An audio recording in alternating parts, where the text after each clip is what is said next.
The Grimes sisters, unraveling their unsolved mystery. On a frigid winter night in 1956, the lives of Barbara and Patricia Grimes would come to a horrifying and tragic end, leaving behind one of Chicago's most haunting cold cases. What started as an innocent outing for two teenage sisters transformed into a chilling mystery that, to this day, refuses to be solved. Who killed the Grimes sisters? What dark twists and turns led to their untimely deaths? And why, over 6 decades later, does this case still send shivers down the spine of true crime enthusiasts? In this deep dive, we will trace the events of that fateful night, uncover the disturbing details of the investigation, and explore the theories and loose threads that keep this mystery alive. Brace yourself, as the story of the Grimes sisters is one that defies closure and leaves us haunted by questions that may never be answered. It was December 28, 1956, when 15-year-old Barbara Grimes and her 12-year-old sister Patricia left their Chicago home with youthful excitement, eager to watch the Elvis Presley movie Love Me Tender at a local theater. For the sisters, huge fans of the King of Rock and Roll, this was an evening filled with the magic of stardom and teenage dreams. The outing was meant to be quick and innocent. Their mother, Loretta Grimes, told them to return home promptly after the movie. But as the hours ticked past their curfew, unease crept into the household. Calls to friends and family revealed no trace of the girls. Something was terribly wrong. The sisters were last seen around 9:30 p.m. leaving the theater. Yet, no one knew where they went or what dangers awaited them in those dark, cold Chicago streets.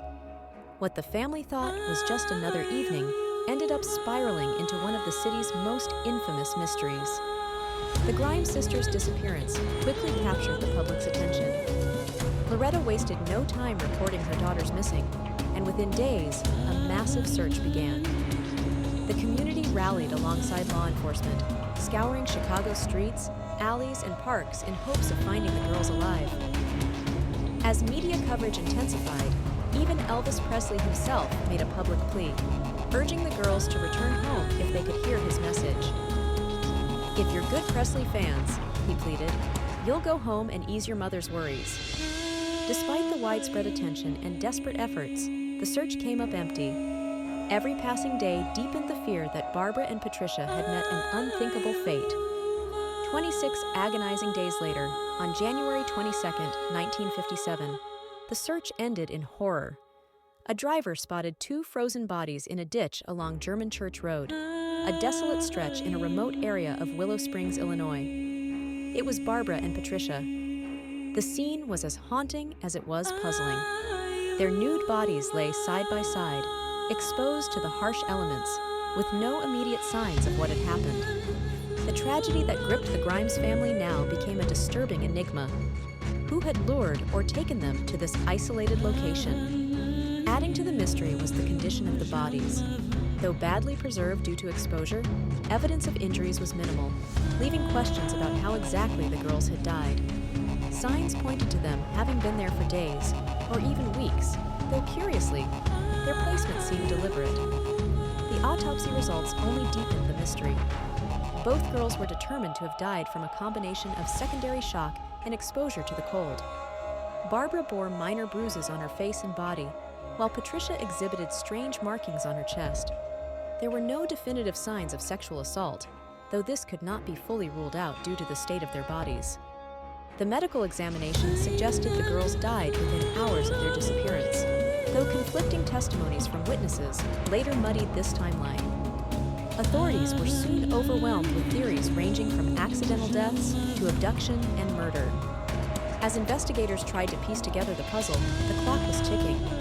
The longer they took to find answers, the colder this case would grow, both literally and figuratively. The investigation into the Grimes sisters' deaths was fraught with missteps. From botched evidence handling to unfounded leads, these failures would ultimately shape the mystery into the enduring cold case it is today. Early on, police focus fell on Edward Bedwell, a drifter who closely resembled Elvis Presley, a key detail for a case intertwined with the sisters' musical idolization. Bedwell claimed to have spent time with the sisters shortly before their deaths, even signing a written confession. However, he later retracted his statements, alleging police coercion. The confession itself was riddled with inconsistencies. Another suspect, Christopher Mosley, emerged as a shadowy figure. Though his exact connection to the case was unclear, some investigators found his behavior suspicious. Yet the lack of solid evidence left him untouched by formal charges. The police's inability to secure reliable witnesses worsened the situation. Early interviews were poorly conducted, and any potential breakthroughs were compromised by the media circus surrounding the case. The blurred lines between fact and rumor only added to the frustration of both investigators and the grieving Grimes family. As with many unsolved cases, the Grimes sisters' deaths were swallowed by a sea of theories, some plausible, others outlandish. As with many unsolved cases, the Grimes sisters' deaths were swallowed by a sea of theories, some plausible, others outlandish. As with many unsolved cases, the Grimes sisters' deaths were swallowed by a sea of theories, some plausible, others outlandish. One of the more believable ideas suggested that the girls were abducted by someone they knew or trusted, which might explain the lack of immediate signs of struggle. Others speculated they had run away, though this theory seemed to contradict their close family ties and known behavior.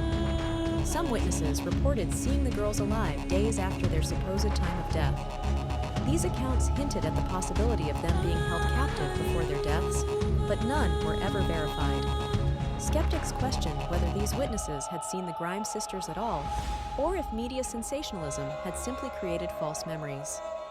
For years, whispers of an unidentified predator who preyed on young girls circulated in the Chicago area. Yet nothing ever tied such individuals directly to the Grimes sisters. To this day, the most gripping theory involves foul play at the hands of someone who knew them intimately. Sensationalized headlines turned the Grimes sisters' tragedy into a public spectacle. Newspapers ran wild with conjecture, fueling fear among Chicago's residents while muddling the facts of the case. One of the most damaging outcomes of this media frenzy was the mix of exaggerated rumors and outright falsehoods. Stories circulated about alleged Elvis-obsessed predators targeting fans, though these claims lacked any basis in fact. Reporters twisted every new lead into a headline, often at the expense of the investigation's credibility. Despite this chaos, public pressure persisted, forcing authorities to keep the case alive long after initial efforts stagnated. As time went on, the Grimes sisters' deaths became rooted in Chicago's collective memory, a haunting reminder of vulnerable youth snatched away by darkness.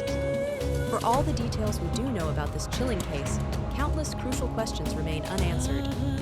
What happened in the 26 days between the girls' disappearance and the discovery of their bodies? Were they kept alive somewhere during that time? Or had they succumbed to the elements much earlier, as the autopsy suggested? If they died the same night they went missing, how did their bodies go undiscovered for so long in a visible location? And was their strange positioning beside the road deliberate? A message, perhaps? Who had the opportunity and motive to lure the Grimes sisters away that fateful night? Was it someone from their neighborhood, a traveling predator, or might it have been an acquaintance who exploited their trust? Though several individuals have faced scrutiny over the years, no definitive evidence ever emerged to convict anyone. As we reflect on the case and the ensuing media storm, it's impossible to ignore the lingering possibility that key evidence was overlooked, or even lost. The mystery of the Grimes sisters is more than a tragic cold case. It is a stark reminder of how fragile life can be, and how society's systems can falter when answers are needed most. As we piece together their story, we are left asking, do the answers to this crime lie buried in forgotten evidence? Or is the truth something we'll never truly know? True crime enthusiasts, the floor is yours. What theory do you believe holds the most weight? Was this a calculated murder, an accident taken too far, or something even darker? True crime enthusiasts, the floor is yours. What theory do you believe holds the most weight?